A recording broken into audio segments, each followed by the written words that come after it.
In 1970 suburban Chicago, John Wayne Gacy seemed like the American ideal, a successful contractor, local Democratic precinct captain, and part-time entertainer who performed at children's hospitals and charity events dressed as Pogo the Clown.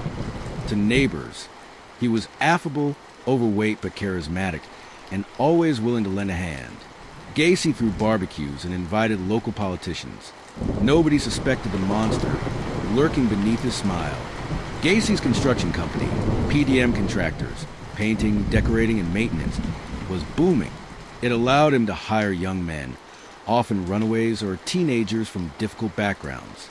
He offered them work, mentorship, sometimes even a place to stay.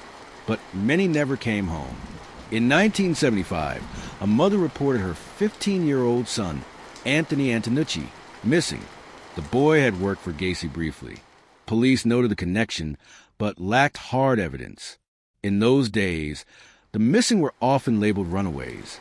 Leads fizzled. Over the next several years, more families came forward, haunted and desperate. Their sons, 16, 17, 18, vanished without a trace. One such mother, Mary Butkovich, never stopped searching for her son.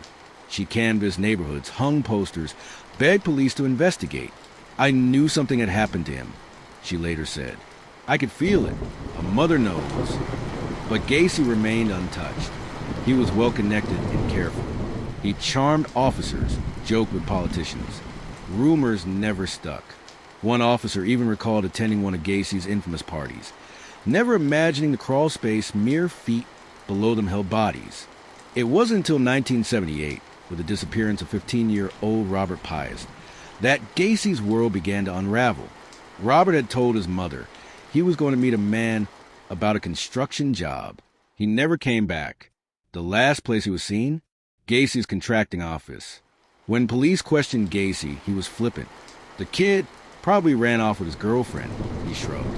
But Robert's mother pushed back hard. She was adamant her son wasn't a runaway.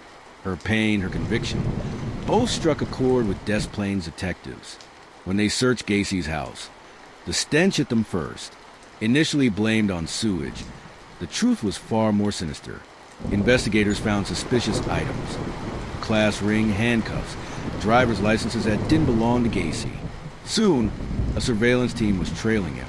The twist came when Gacy, unraveling under pressure, made a drunken confession to his lawyers.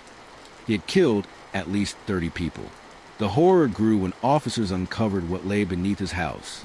A crawl space filled with rotting corpses. 27 victims buried in lime, stacked like forgotten debris. Others had been dumped in nearby rivers. The names came slowly.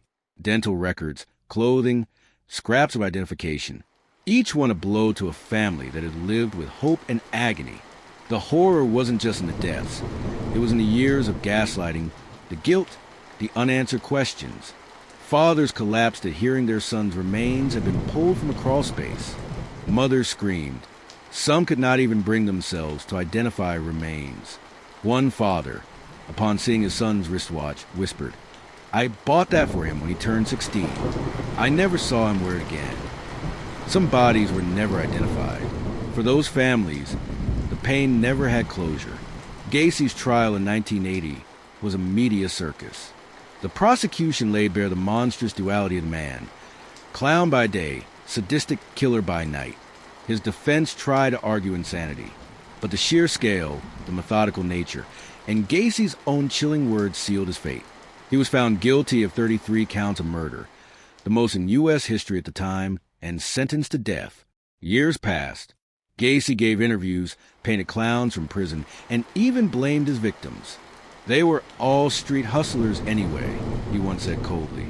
The lack of remorse enraged the public. On May 10, 1994, after 14 years on death row, Gacy was executed by lethal injection. His last words, "Kiss my ass." Across America, the reaction to Gacy's death was visceral. Crowds gathered outside the prison chanting, "Burn in hell." Some held candles for the victims. Others celebrated. One woman whose brother had been murdered by Gacy said, "I didn't sleep for years, but last night I did." For the families, closure was complex.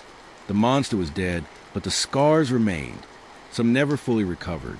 Others turned grief into advocacy, pushing for better missing persons protocols and protection for runaways.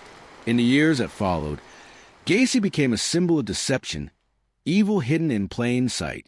His house was demolished. Grass grew over where the crawl space once held secrets. But the wounds left behind, those in the families, the investigators, and the city of Chicago, remained open.